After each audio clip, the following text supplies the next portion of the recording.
Hello dear viewers, and welcome back to the ancient dwarven hold of our ancestors. Today I shall be talking about the game Deathwish Enforcers. Deathwish Enforcers is a classic arcade style run and gun game developed and published by Monster Bath Games Inc. It was released on Steam on the 15th of February 2024. Before we get going in earnest, dear viewers, if I could quickly mention that if you like what I do down here in the ancient hold, then perhaps consider subscribing to the channel, giving the video a thumbs up, and maybe leave a comment with your thoughts on the game. Back in the day, when I was but a beardling, whenever we went to see my grandparents on the coast, my brother and I would beg my parents to take us to the arcade on the pier. In this magical place, all wonders of things that were arcade existed. All the classic stuff that you could imagine was there, like Street Fighter, Golden Axe, Turtles Arcade, Mortal Kombat, WrestleFest and so on.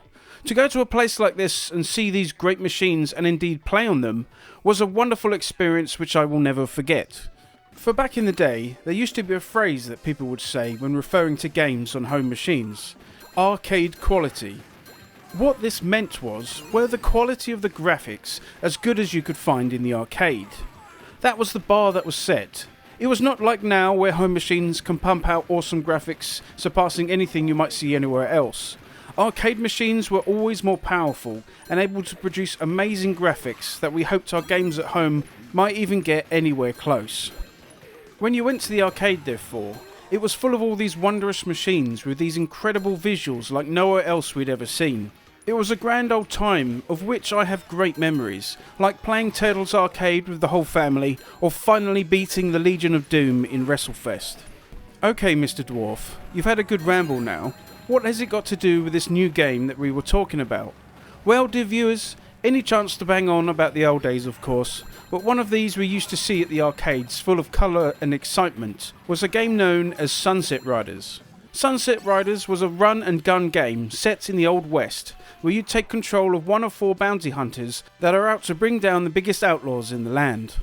Action took place on a single horizontal plane, where you would move and jump while shooting bad guys in all sorts of directions. I've great memories of this game, and much joy was had. Deathwish Enforcers, in case you've forgotten what I was talking about, is a spiritual successor to Sunset Riders, and for all the best reasons. In Deathwish Enforcers, you take on the role of one of 5 cops of the elite police force of San Francisco in the 60s or 70s, as you strive to take down the evil criminals and their big boss X. You shoot your guns and dodge the attacks of numerous baddies as you make your way through each level and on to the end boss. Graphically, Deathwish Enforcer looks like it came right out of a 90s arcade, with wonderful 2D pixel art that brings vibrant sprites to life on screen. The theme here is one of colour and classic retro style graphics, which works really well. It does indeed invoke the memories of those classic arcade games while looking distinctive enough in and of itself. The 5 characters that you can select from bear a not so subtle resemblance to some of the film characters from back in the day, with Roger Moore's 007, Clint Eastwood's Dirty Harry and Charles Bronson's character from the Deathwish series, alongside a character based on Pam Grier from numerous roles and Diana Rigg's Emma from the Avengers TV series. Each character has their own weapon that is unique to them, like Roger Moore's golden gun firing single shots to Bronson's shotgun spreading out fire. The baddies fit in quite nicely, looking colourful and a throwback to evildoers you might see in films of the 60s, 70s and 80s. There are several nudges to other classic movie characters, like a certain Austrian gentleman and someone who is a slave to the rhythm. Sound-wise, there is a great backing music provided by Guizor87, which really fits the game very well. There are also some classic sound effects, like shooting bad guys, baddies dying and so forth. It works well to bring you into this exciting world of seeking out the bad guys and giving them a taste of justice. I should mention, dear viewers, that I played this game with an Xbox 360 gamepad rather than using the keyboard or anything else. I would recommend you use something similar if you wish to play this and get the most out of it. Gameplay wise, Deathwish is very much an old school run and gun type game. Your characters move on a horizontal plane, no moving up or down, can jump and also high jump up to higher ledges and higher up platforms and such. You will be moving about the screen, attempting to dodge projectiles from baddies' guns, as well as avoiding their attacks in melee if they get too close. I wouldn't say it is bullet hell or the sort, but projectiles will be coming at you, so you need to keep on your toes and attempt to avoid them as best you can. If you get hit once by anything, you will die and lose a life. It is very harsh in that regard, but that is how these sorts of games can be. So you need to be jumping, ducking and moving out of the way of everything coming at you on screen, ever vigilant against the incoming threat. If you are anything like us, you will die a lot as you try to avoid all the incoming fire and baddies.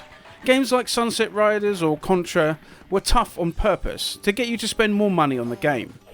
A lot of old console ports and similar kind of followed on with this sort of difficulty, meaning some could be rather tough.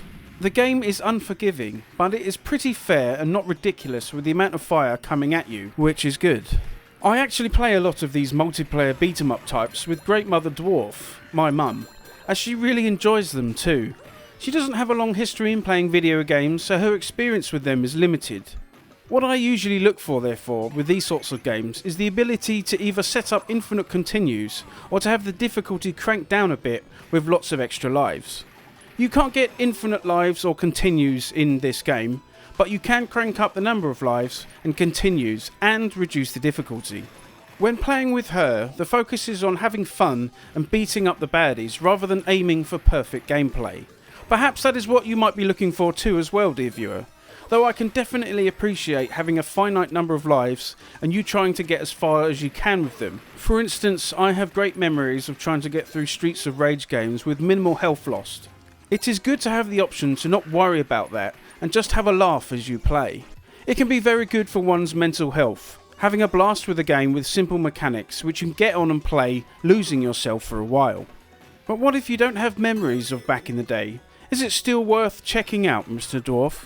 Well, I would say yes it is. If you're looking for some fun that you can chuck on and enjoy for a while, then I think you will enjoy this game. If you have a group of you playing together, then I would say even more so. It is a great party game where everyone can jump and shoot about the place and have a fun time, while having a low barrier of entry. All you got to do is move and jump and shoot the baddies. No difficult combos or complicated systems to master here.